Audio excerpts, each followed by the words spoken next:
Sejumlah nama yang akan bersaing menjadi calon gubernur atau calon wakil gubernur di Pilkada Jawa Tengah 2024 mulai bermunculan.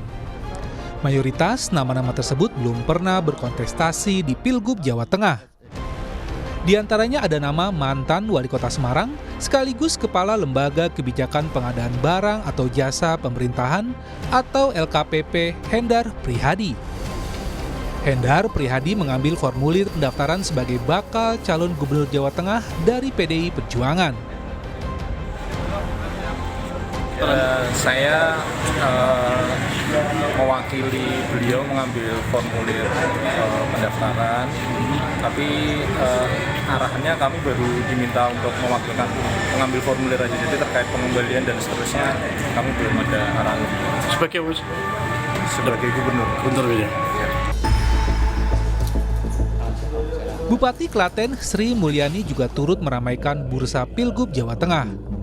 Sri Mulyani ikut mengambil formulir sebagai bakal calon wakil gubernur Jawa Tengah di kantor DPP PDI Perjuangan Jawa Tengah pada Senin 27 Mei kemarin. Sri menyebut mengambil formulir sebagai calon wakil gubernur agar dapat mendampingi sosok calon gubernur yang akan diusung. Hadir di kantor DPD PDI Perjuangan Jawa Tengah dalam rangka mengambil formulir untuk calon atau bakal calon wakil gubernur Jawa Tengah atau bakal calon dari PDI Perjuangan. Sejauh mana kesiapannya Bu untuk pencalonan itu? Sejauh mana? Ya insya Allah siap lahir dan batin. Kemudian ada sosok Kapolda Jawa Tengah Irjen Ahmad Lutfi. Spanduk dukungan terhadap Kapolda Jawa Tengah Irjen Ahmad Lutfi untuk maju Pilgub Jawa Tengah terus bermunculan di sejumlah daerah di Jawa Tengah. Ahmad Lutfi pun merespon soal banyaknya baliho yang bergambar wajahnya dan bernarasi maju Pilgub Jawa Tengah. Menurutnya itu merupakan aspirasi masyarakat. Itu kan namanya spanduk kan aspirasi masyarakat. Yang jelas kita dinas Terkait doa dari Haji tadi kan mendoakan juga mengarah ke Jawa Tengah. Saya pengen kita didoakan ya, untuk polisi didoakan oleh masyarakat kita jadi polisi yang baik.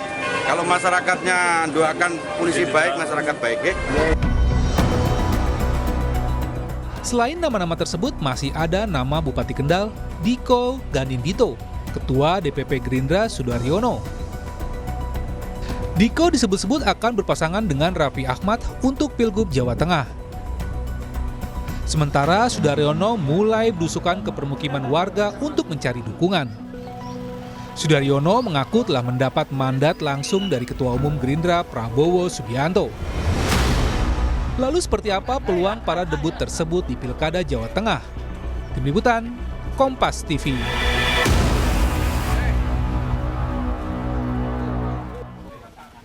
Saudara, sejumlah nama yang akan bersaing menjadi calon gubernur ataupun calon wakil gubernur di Pilkada Jawa Tengah 2024 mulai bermunculan. Mulai dari nama Bupati Kendal Diko Ganinduto, kemudian juga ada nama Kapolda Jawa Tengah Irjen Ahmad Lutfi. Mayoritas nama-nama tersebut belum pernah berkontestasi di pemilihan gubernur Jawa Tengah. Lalu seberapa besar kans mereka bersaing di Pilkada Jawa Tengah?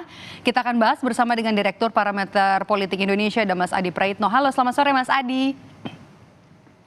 Hasil survei lembaga Anda yang paling terakhir ini cukup mengejutkan ya, 6 nama, terutama top 3-nya justru tidak ada nama Diko Ganinduto posisi nomor 3 justru yang mengagetkan. Ini sebenarnya mengejutkan atau tidak? Ada nama Tasya Sin justru di posisi paling atas, 52,1%. Apa yang bisa kita baca dari hasil survei ini? Ya kan sebenarnya dalam simulasi ini ada yang disebut dengan top of mind dan pertanyaan tertutup. Dalam simulasi top of mind itu biasanya kita tanya kepada responden, Bapak Ibu, kalau pemilihan gubernur hari ini itu dilakukan, kira-kira siapa yang akan dipilih? Nah, respondennya itu tanpa alat bantu, mereka secara spontan menyebut kira-kira siapa yang ada dalam benak mereka itu yang kemudian akan dipilih. Maka muncul secara spontan di situ kan ada nama Taji Yassin, ada kemudian Gus Yusuf, ada kemudian nama Hendi, dan ada nama Diko, dan seterusnya dan seterusnya. Namanya top of mind kan begitu banyak nama-nama yang muncul. Bahkan di situ ada nama Raffi Ahmad, ada nama-nama yang selama ini misalnya tidak pernah disebutkan oleh publik. Nah, kalau seperti yang ditampilkan oleh Kompas TV ini adalah simulasi tiga nama. Tiga nama itu adalah ketika Taji Yasin kita persepsikan tidak maju. Karena posisinya hari ini Taji Yasin tidak punya partai, yang kedua sudah terpilih sebagai ketua DPD. Maka kita coba simulasikan tiga nama besar yang dalam survei itu muncul relatif signifikan, misalnya di situ ada Hendy, ada Gus Yassin sama Diko. Inilah angka-angka yang muncul, Mbak. Oleh karena itu tidak mengherankan kalau kemudian misalnya di survei itu ada nama Diko masuk dalam tiga besar. Kalau ada Taji Yasin, Diko masuk dalam empat besar. Tapi secara umum yang ingin saya katakan adalah dari data-data survei yang kita sampaikan hari ini, itu tidak ada calon yang kuat secara signifikan elektabilitasnya sebagai bekal untuk memenangkan pertarungan di pilkada ya di Jawa Tengah. Bahkan dari segi popularitas, Taji Yasin pun itu cuma 52%.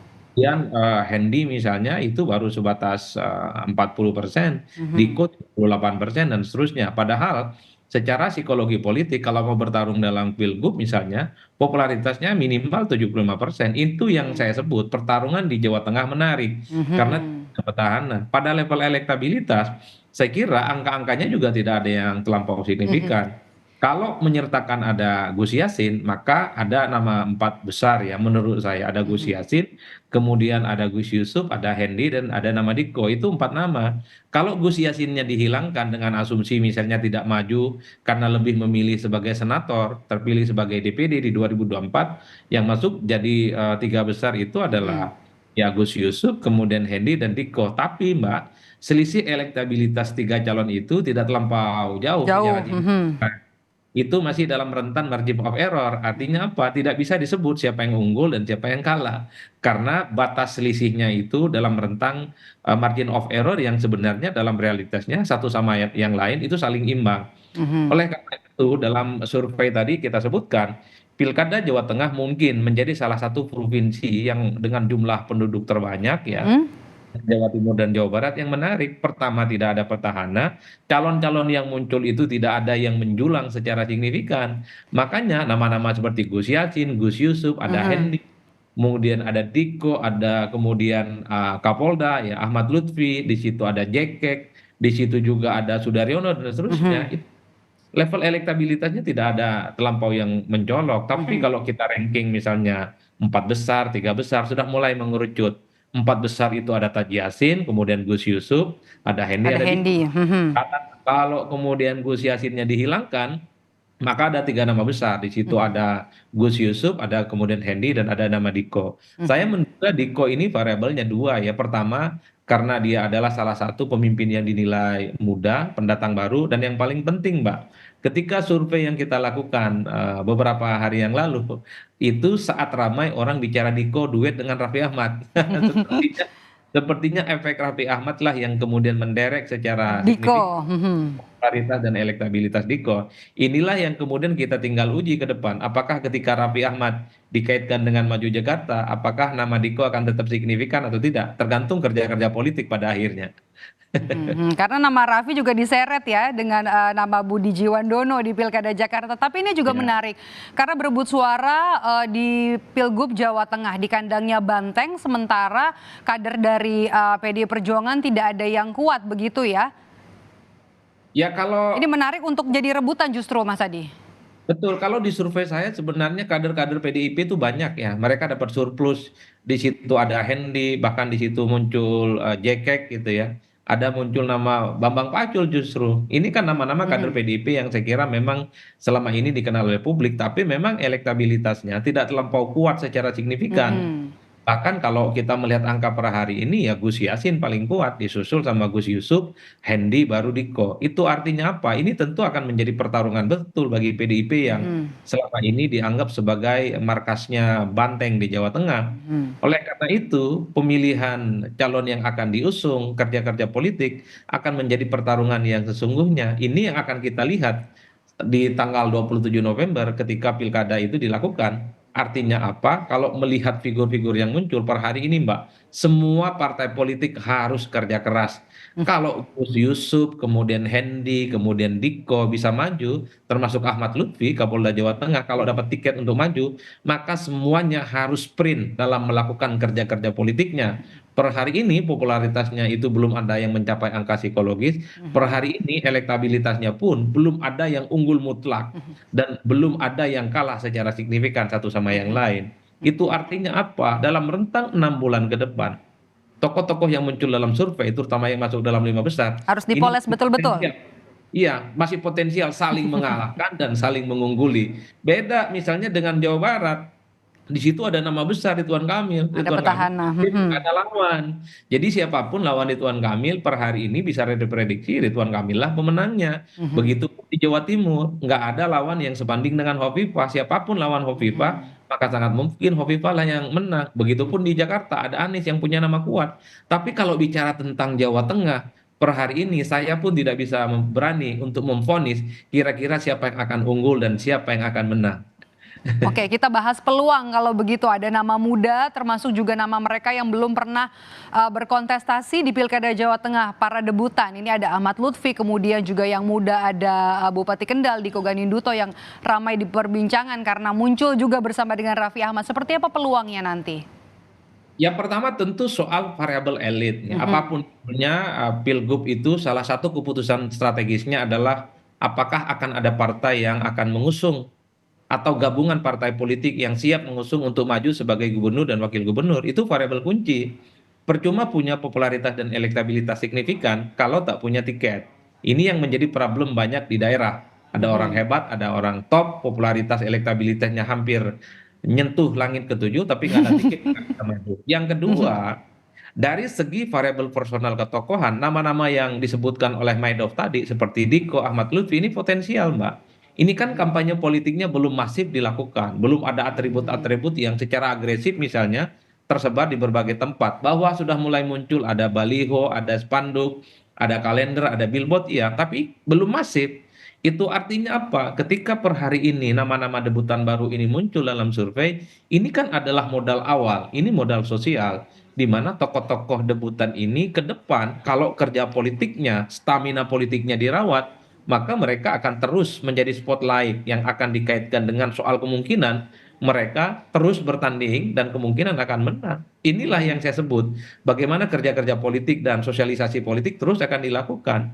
Misalnya Pak Ahmad Lutfi, ya tentu publik juga tahu sebagai Kapolda jejaringnya kuat. Tapi memang harus dicek apakah kerja-kerja politik yang dilakukan oleh orang yang mau mengusung sudah mulai kelihatan ataupun tidak. Ada spanduk, billboard satu atau dua, iya.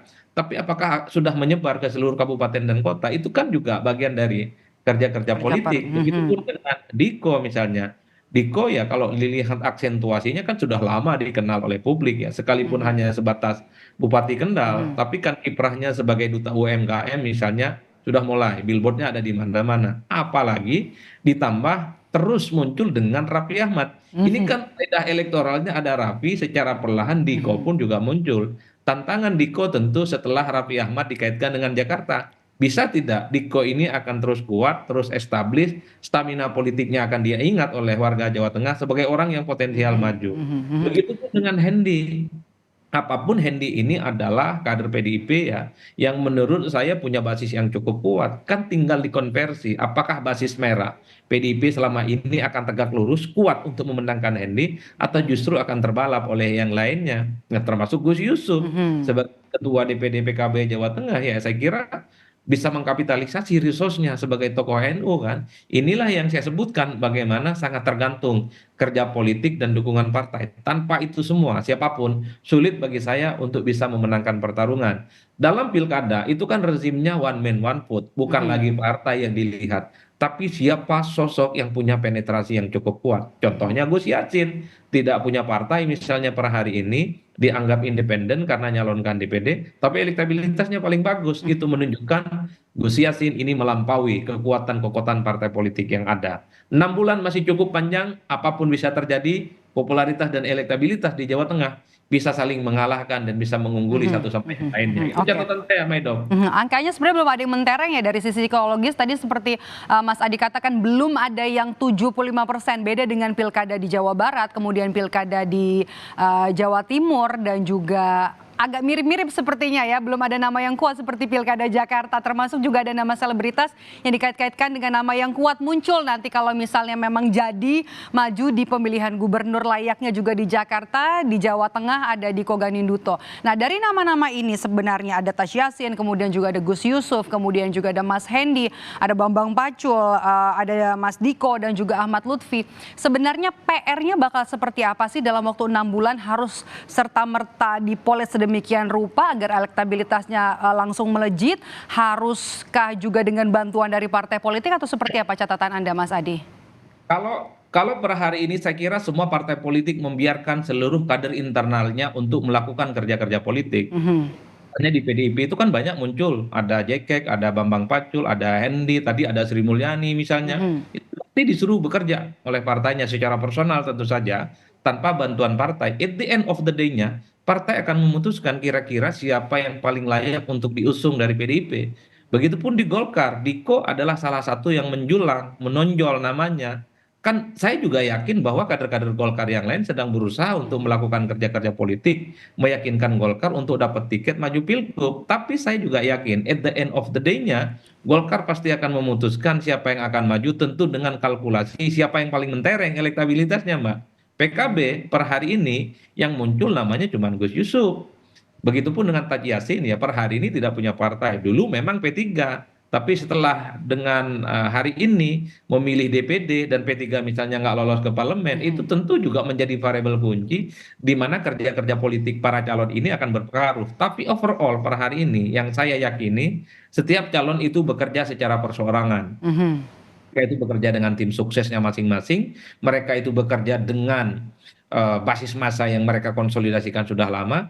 Pertama, mereka harus meyakinkan partai politik supaya mendapatkan tiket. Yang kedua, mereka terus meyakinkan pemilih di Jawa Tengah bahwa dirinya lah yang paling layak untuk dipilih. Tapi saya menggarisbawahi, seperti yang Maidov tadi saya kutip, ada dua debutan yang menurut saya menarik disebut ya. Kalau Hendy, kemudian Gus Yassin, kemudian Gus Yusuf, ini kan memang sering disebut untuk kemungkinan maju di Jawa Tengah. Nama Diko yang dari Bupati Kendal belakangan kan mulai santer. Ya tentu tidak terlepas dari kampanye dan sosialisasi politik yang bersamaan dengan Raffi Ahmad. Makanya survei kami muncul secara signifikan. Masuk 4 besar dan masuk 3 besar. Begitupun dengan Kapolda Jawa Tengah, Lutfi, Ahmad Lutfi itu muncul secara signifikan karena baliho dan billboardnya sudah muncul di mana-mana, Mbak, termasuk relawan-relawan yang sudah mulai mensosialisasikan. Dua orang ini potensial menjadi debutan, dua orang ini potensial memberikan kejutan. Oleh karena itu bagi saya tinggal kita cek nanti di bulan Agustus ini adalah pendaftaran. Kira-kira siapa yang dapat tiket plus elektabilitas dan popularitasnya terus meroket. Tanpa itu semua ya saya kira siapapun yang bertanding sulit untuk menang di Jawa Tengah. Per hari ini pertarungan di Jawa Tengah masih datar. Per hari ini siapapun yang bertanding di Jawa Tengah masih mungkin untuk memenangkan pertarungan secara signifikan. Di kandang banteng. Baik, kita tunggu nanti siapa yang paling jago untuk berada atau mendapatkan elektabilitas paling tinggi untuk mendapatkan tiket juga untuk bisa menjadi melenggang maju di pemilihan gubernur Jawa Tengah. Terima kasih Direktur Eksekutif Parameter Politik Indonesia Mas Adi Praitno sudah bergabung bersama kami di Rumah Pemilu. Sehat selalu Mas Adi.